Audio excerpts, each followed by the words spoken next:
Before we start, let us sing our national anthem in unison. Oh, Canada, our home and native land, true patriot love, in all our sons command, with glory hearts we see thee run, the true north strong and free. From far and wide, oh Canada, we stand on guard for thee. God keep our land glorious and free. Canada, we stand on guard for thee. Oh, Canada, we stand on guard for thee. Woo! Thank you, that was great. We only have 2 remaining rallies for 2023. December 2nd, which marks 3 years of rallies for Freedom for Nova Scotia, and December 16th, which will be our year-end rally with some snacks and cake. January 13th will be our first rally of 2024. That said, today we participate with the world as we rally for freedom. This worldwide demonstration, the Worldwide Rally for Freedom, is an international syndicated community protest event that was originally dedicated to emboldening citizens to push back against the coronavirus-related restrictions in their countries. The restrictions to our freedoms were unjust and unlawful. The lockdowns and border closures that took place all over the world took lives, increased suicide rates, and destroyed livelihoods, causing financial ruin, all as well as contributing to many of our ever-growing homeless population. That was the beginning. The Worldwide Rally for Freedom has morphed into a movement that encompasses and continues to take a stand for the preservation of freedom and human rights, and is dedicated to the protection of the 5 most important fundamental freedoms, which are speech, movement, choice, assembly, and health. The tyrannical suppression of dissenting voices must be stopped. Our fundamental freedoms have top priority, and we cannot allow them to become constrained for the sake of the generations that follow us. We cannot allow human rights to be repackaged as human privileges, to be conditioned upon compliance and with authoritarianism. An international freedom movement is emerging that is building alternatives to established powered structures and ways of living. People around the world are saying enough is enough and are refusing to comply with overbearing restrictions and helping others to gain the confidence to begin their journey of non-compliance. Society is pushing back against pervasive and restrictive, socially enforced norms. By taking back our culture, we can bring more people to the cause of freedom. The light of freedom cannot be extinguished. Throughout history, humanity has been tried and tested in difficult times, but in the end, freedom always wins. As one massive, united, and peaceful community, we will stand up and demand an end to the current authoritarian policies being created by governments and unelected organizations like the WHO that want to rid nations' constitutions and replace it with their communist-controlled fascist constitution. Remember, at one time, the role of the WHO in public health, whilst having a role in coordinating cross-border health emergencies included in its constitution, was founded on human rights principles and originally emphasized community and individual rights. The World Health Organization is currently developing 2 international legal instruments intended to increase its authority in managing health emergencies, including pandemics. One, the amendments to the International Health Regulations of 2005, and a new treaty-like instrument currently designated as CA+, for example, Pandemic Treaty. Back in May of 2023, at a COVID summit in Brussels, Dr. Meryl Snass and Dr. Kat Lindley explained the WHO Pandemic Treaty, take over, and talk about the new WHO documents. The rulers of many countries and many other apparatuses have been breaking the law over the last 3 years. They have no concern about obeying the law, and they want to protect themselves.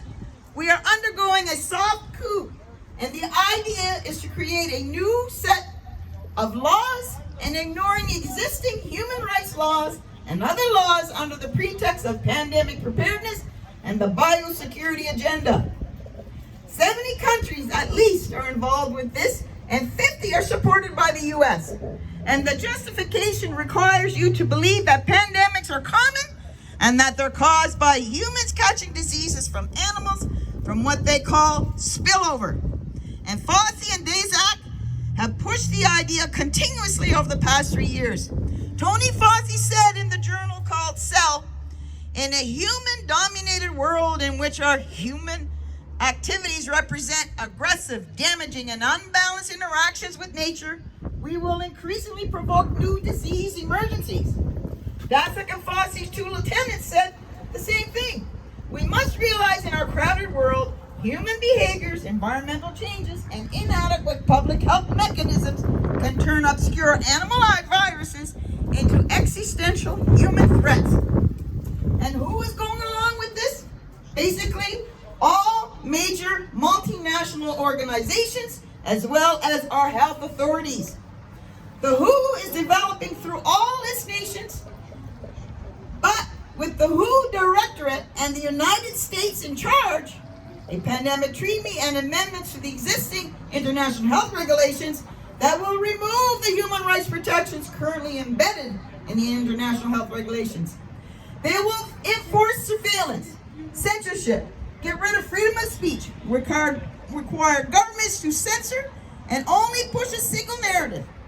Also, we will be subject, if they can make this work, to vaccine developments in 100 days, which the organization CEPI is planning to do. And one of the people who founded CEPI was Jeremy Farrar, who is now the chief scientist at the WHO, who will be bringing this forward. CEPI is an innovative global partnership working to accelerate the development of vaccines against epidemic and pandemic threats. CEPI's vision is for the world to be able to respond to the next disease X with a new vaccine in 100 days. So in other words, they do not learn from their mistakes. Operation Warp Speed did nothing to prevent the spread of COVID. Their so-called safe and effective jabs were not safe and effective after all. Yet they still continue to promote it as if it still is, despite all the data being released by court order from Pfizer alone. Other things that the amendment to do is to bind the state so they're no longer recommendations but enforceable edicts, providing liability shield, get rid of intellectual property rights, move supplies from one country to another, and enforce digital passports.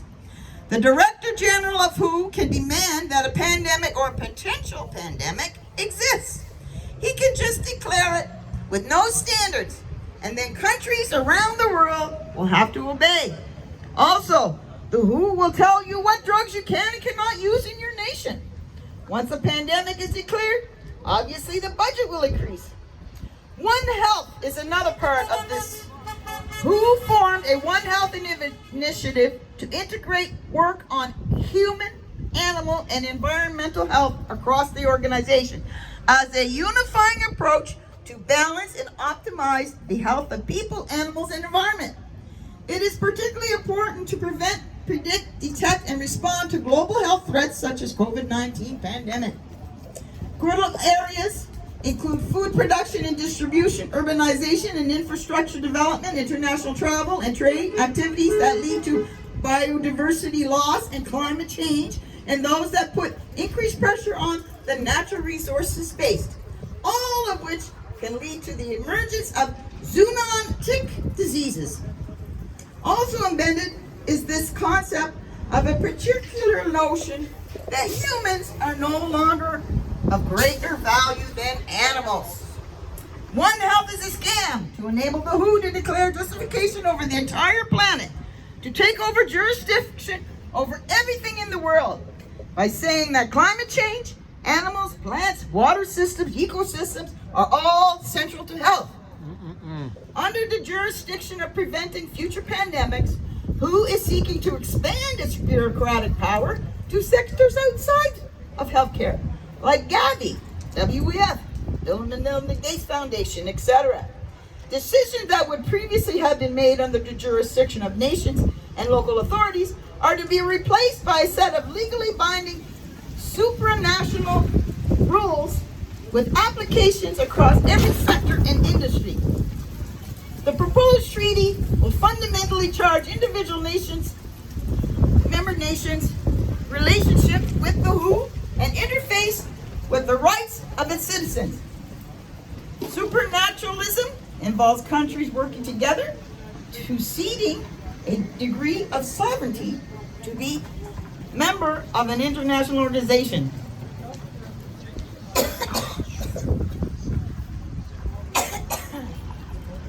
Sorry, that dry patch again.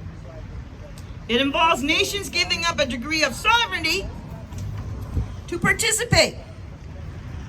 In supranational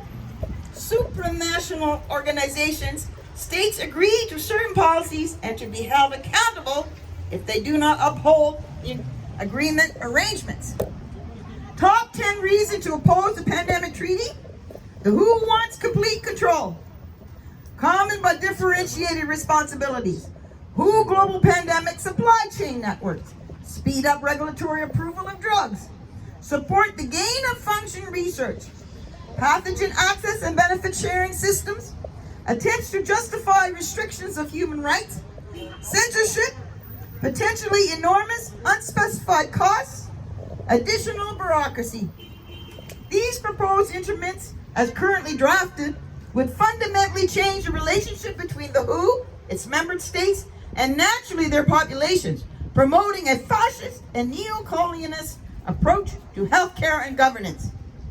As of November 13th, Director General Tedros and the corrupt World Health Organization are plotting to bring back vaccine passports, and they want to bring them back as international digitized vaccine certificates. Their plan is that you won't be able to cross international borders unless you have submitted to inject into your body whatever the corrupt WHO demands. The UN, the Bill and Melinda Gates Foundation, and partners of the Rockefeller Foundation are launching a campaign to accelerate digital ID, which will be mandatory to participate in society, digital payments, data sharing rollouts in 50 countries. By threatening the movement of people across international borders, the WHO should be declared a terrorist organization. Yes, it should. It's time to exit the WHO. Do you agree? Yep. We're being lied to. Make a stand for the sake of our children and their children. We must exit the WHO immediately. Remember, we are nothing to them. They care not for you or me or for us. They care not for your children. They only care about wealth and control. They want all your wealth, and they want you to control you, your life, your very soul. We are nothing but useless human eaters who take up space. That's it. They hate humanity. They hate the family unit. They hate our values. And they only want all its nations, states' resources, all the land, water, and you, humans. Control and wealth. That's all they want. We must not comply to tyrannical government control. Say no to the WHO. Say no to the WF. Say no to Agenda 2030 and its enslaving 17 Sustainable Development Goals. Let me remind you of a couple of their Sustainable Development Goals. I'll read you just the first three. That will tell all. You can already see them working on it now. So goal number 1, end poverty in all its forms everywhere. Sounds fantastic, right? Well, let me just translate that.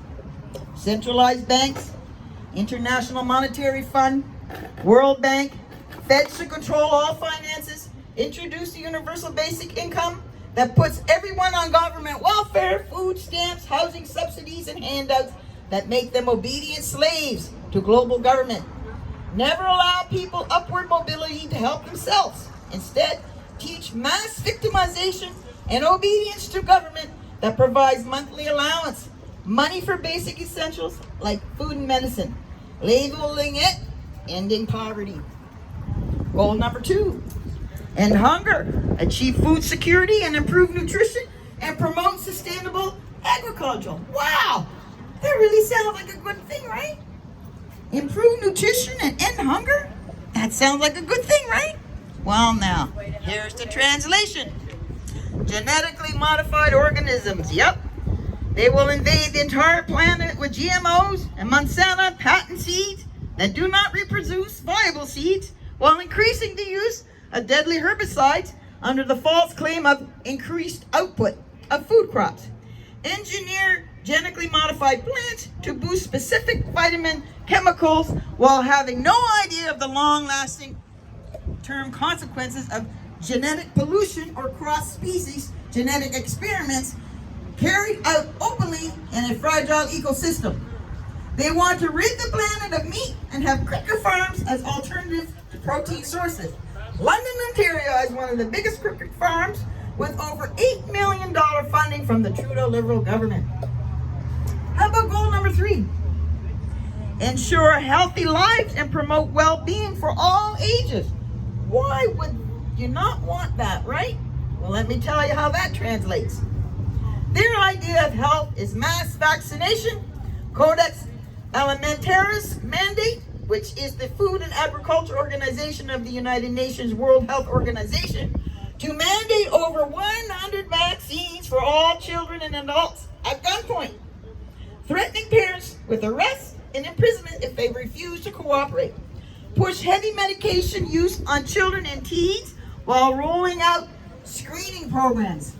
Call mass medication prevention programs and claim they improve the health of citizens. The general principle of the Codex Alimentarius state, the publication of the Codex Alimentarius is intended to guide and promote the elaboration and establishment of definitions and requirements for foods to assist in their harmonization, and in doing so to facilitate international trade. Imagine. As you can see, there is nothing in their goal that has anything to do with healthy foods, just medication. That is what the WHO stands for now, an unelected organization that wants to dictate to the world what is health. The One Health approach, which will kill millions. This is just the first 3 of 17 sustainable goals. Let's look at one more, goal number 15. Protect, restore, and promote sustainable use of terrestrial ecosystems, sustainably manage forests, combat desertification, and halt and reverse land degradation, and halt biodiversity loss.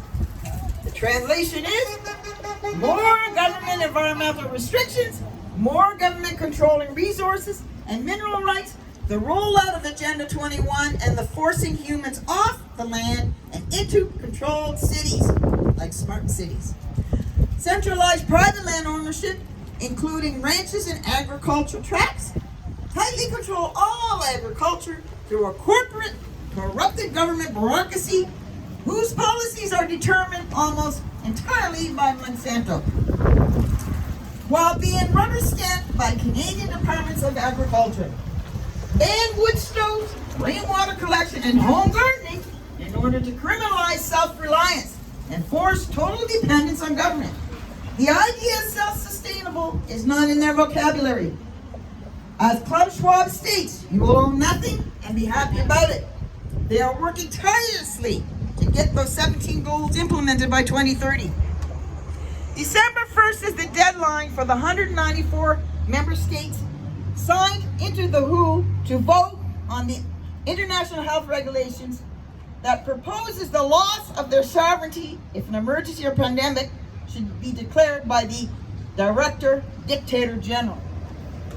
Again, I urge everyone to sign MP Leslie Lewis's e-petition to exit the WHO, the UN, and WEF petition to the House of Commons and Parliament Assembly named E4623 under Foreign Affairs. And it will be closed for signatures on the morning of February 7th of 2024. Say no to digital ID. Say no to authoritarianism. Say no to socialism. Say no to communism. Say no to Trudeau's post-nation state. Do not comply to your enslavement. What are you going to do? I will not comply. I will not comply. I will not comply. I will not comply. I will never comply. I will never comply. I will never comply. I will never comply. Will you comply? No. Ooh-ah, fellow freedom fighters. Ooh-ah. Thank you.